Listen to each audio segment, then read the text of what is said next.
1 तारखेला जव्हार ते मोकाडा या रोडवर नदीचा एक ब्रिज आहे, त्या ब्रिजच्या खाली गोणीमध्ये ठेवलेलं एक प्रेत मिळालं.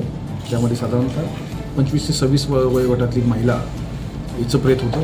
त्याच्यामध्ये आयडेंटिफिकेशन करण्यासाठी LCB आणि स्थानिक पोलीस यांचे विविध पथकं स्थापन करून यामध्ये शोध घेतला असता या ज्या गोणीमध्ये ते प्रेत होतं त्या गोणीवर SM-28 अशा स्वरूपाचं मार्किंग होतं. SM-28 असं मार्किंग असून त्याच्यामध्ये मटर जे आहे शिमला नाही मटर जे आहे ते त्या ह्याच्यामध्ये होतं, पोत्यामध्ये होतं.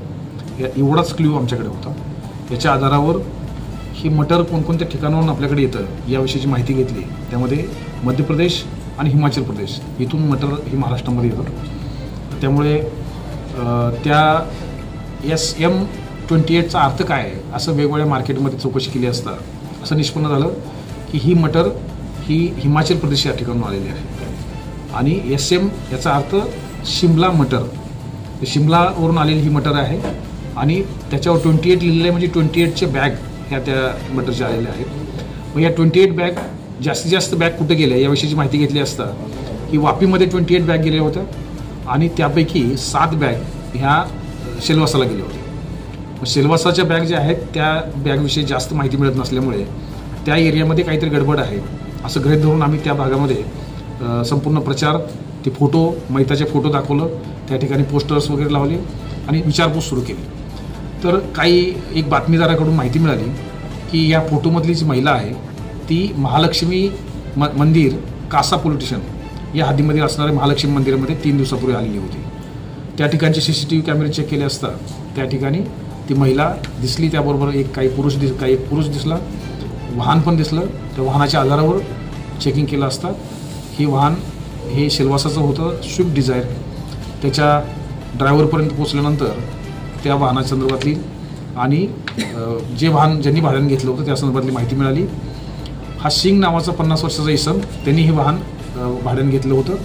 त्याला ताब्यात घेतल्यानंतर विचारपूस करता त्यांनी या संपूर्ण गुन्ह्याविषयीची माहिती दिली. गुन्ह्याचा मुख्य उद्देश जो आहे तो हा आहे की जे मयत आहे आणि तिचा मारेकरी हे दोघंही लिव्ह इन रिलेशनमध्ये नेपाळमध्ये राहत होते. हे मूळचे रहिवासी नेपाळचे आहेत. नेपाळ या ठिकाणी बऱ्याच वर्ष एकत्र राहिल्यानंतर तिने लग्नासाठी तगादा लावला आणि मुलाच्या घरच्यांची इच्छा नव्हती त्या मुलीबरोबर लग्न या मुलाचं करायचं.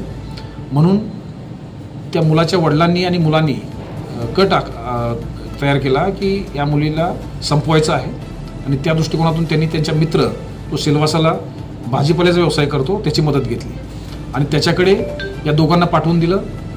सेलवासाचा मित्र जो सिंग नावाचा व्यक्ती आहे त्यांनी या संदर्भात एक वाहन भाड्याने घेतलं आणि तो स्वतः आणि हे दोघंजण जो मयत आहे आणि मयताचा प्रियकर असे 3 जण आणि ड्रायव्हर असे ते वाहनातून पालघर जिल्ह्यामध्ये आले.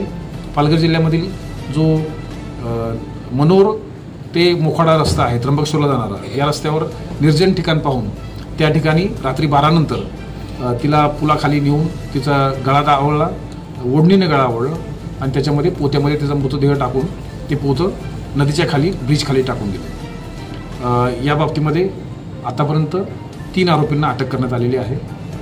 जे वडील आरोपीचा आहे तो नेपाळमध्ये सध्या आहे आणि इतर जे आरोपी असतील या बाबतीमधला शोध हे मोखाड्याचे प्रभारी अधिकारी श्री ढोले करत आहे.